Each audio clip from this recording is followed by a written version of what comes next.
Fala, gente linda, na última aula eu gravei a aula sobre os vírus, características e estrutura, ok?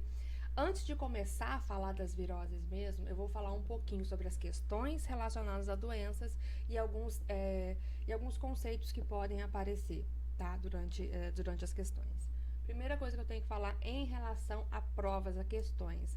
As doenças, elas são sempre cobradas, tá? Sempre tem uma prova relacionada a algum tipo de doença. Como que essas questões podem aparecer? A primeira das hipóteses é a classificação dessa doença. Classificação, na verdade, a classificação do causador da doença. Essa doença é causada por um vírus, essa doença é causada por uma bactéria, essa doença é causada por um protozoário, igual eu coloquei aqui para vocês, ó. Viroses, bacterioses, protozoonoses, eu ainda tenho as verminoses, que poderiam entrar aqui também, tá? Mas assim, eles querem que vocês saibam essa diferenciação. Às vezes eles colocam uma determinada doença, por exemplo, a raiva. A raiva ou hidrofobia é uma doença que causa isso, isso e isso. Ela pode ser letal, enfim, falou um monte de coisa da doença. Essa doença é causada por aí vai ter lá várias opções. Ela é causada por um vírus. Então, é interessante a gente saber essa diferenciação. Como que eu falo em relação a essas doenças? Como que é bom vocês estudarem sempre? Não adianta, a doença é sim você pegar, fazer tabelinha bonitinha, entendeu? Botar perto de você, ler sempre. Não tem como. As doenças não tem como, a gente vai falar todas elas, a gente vai falar de cada agente etiológico, enfim. Mas não tem como. É sempre uma listinha que você vai ter que dar uma lida constantemente, tá? Então, a primeiro tipo de questão é em relação à classificação dessa doença, tá? Outro tipo de questão que aparece muito também é relação sobre contágio e profilaxia. Contágio, como a pessoa pega, e profilaxia, quais são as medidas de prevenção. Toda vez que eu olhar a palavra profilaxia, significa medidas de prevenção. Só que se eu sei como uma doença, como a pessoa se contagia com uma doença, eu sei a maneira de prevenção. Vamos dar o exemplo do Covid, que a gente está vivendo essa loucura toda. Ele é um vírus que se pega por gotícula saliva, principalmente por gotícula de saliva, porque ele ataca as vias aéreas, né? Então, conforme a gente vai falando, a gente libera sempre gotículas de saliva. E quem está contaminado libera vírus também. Opa, eu sei que a contaminação é por gotículas de saliva, pelo ar, por superfícies contaminadas. Qual que é a minha prevenção? É sempre bom você conseguir relacionar a maneira de contágio com a maneira de prevenção, para você não precisar ficar decorando. Bom, se eu pego igual uma gripe, por gotículas de ar, por superfícies contaminadas, então qual que é a minha prevenção? Evitar contato com o doente. Bom, no caso agora do Covid, a gente está andando de máscara, a gente está andando com álcool em gel, tudo isso para evitar o contágio, isso que é profilaxia. Então, as questões também adoram fazer essa relação, tá? Então, são essas, a doença e a evidência, tá? Que sempre vai aparecer, é muito mais provável aparecer a doença que está em evidência, se aconteceu um surto, se aconteceu uma epidemia, uma pandemia, a gente vai falar tudo disso daqui no próximo slide, na verdade. Então, é assim que as questões são cobradas, as questões de doença, tá? Pouco se fala sobre os sintomas.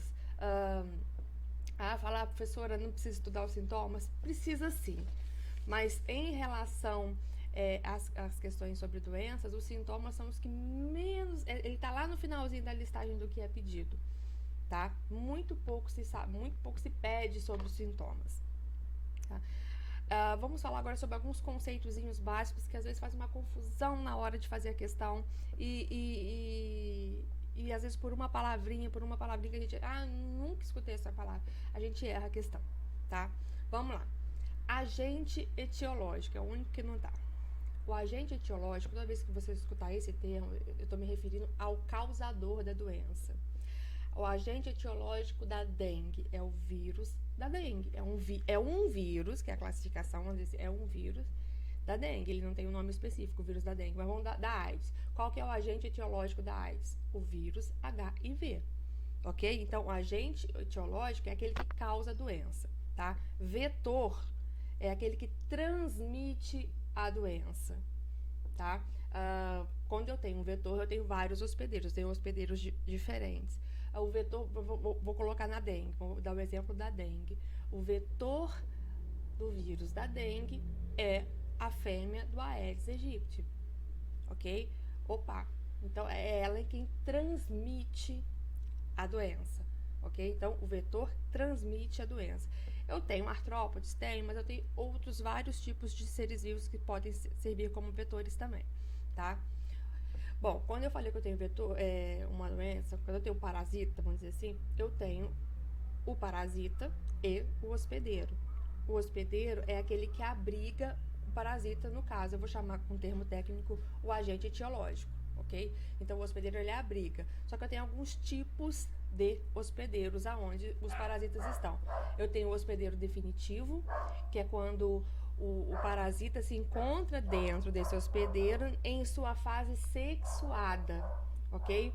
E eu tenho o hospedeiro intermediário, quando o hospedeiro encontra-se dentro desse o parasita encontra-se dentro do hospedeiro na sua fase assexuada, ou também pode ser a fase larval, ok? Eu ainda tenho aí um hospedeiro chamado de hospedeiro acidental, no caso, quando aquele hospedeiro não é o hospedeiro daquele parasita, quando aquele parasita específico não causa a doença que causaria no ser vivo certo. Vou dar o exemplo do bicho geográfico,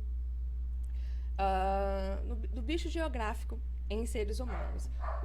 A larva migrans, né, ele é um verme, tá, que é de animais, tá? De cachorro.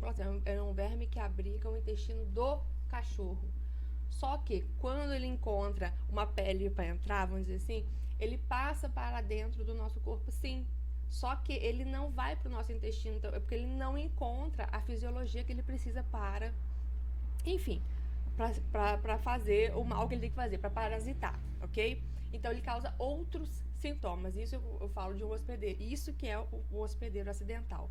Ele acaba por abrigar esse agente etiológico, porém ele não faz parte do seu ciclo de vida, ok? Reservatório. Reservatório é o local, tá? Pode ser qualquer local, tá? Onde eu tenho a proliferação deste agente etiológico, tá? Endemia, epidemia e pandemia. Endemia é quando uma doença, ela é regional, porém ela é comum, ela é constante, ela acontece constantemente em determinado local, tá? Lógico, não impede de ter um surto, não impede de ter uma crise maior, mas a endemia é uma doença constante nesse local, ok? A epidemia é quando essa doença ultrapassa esse número esperado. Também é local, é regional, tá? É regional, porém ela ultrapassa o número de casos esperados. Isso é uma epidemia, tá? Por exemplo, a gente tem um número esperado de casos de dengue todo ano quando começa a época de chuvas.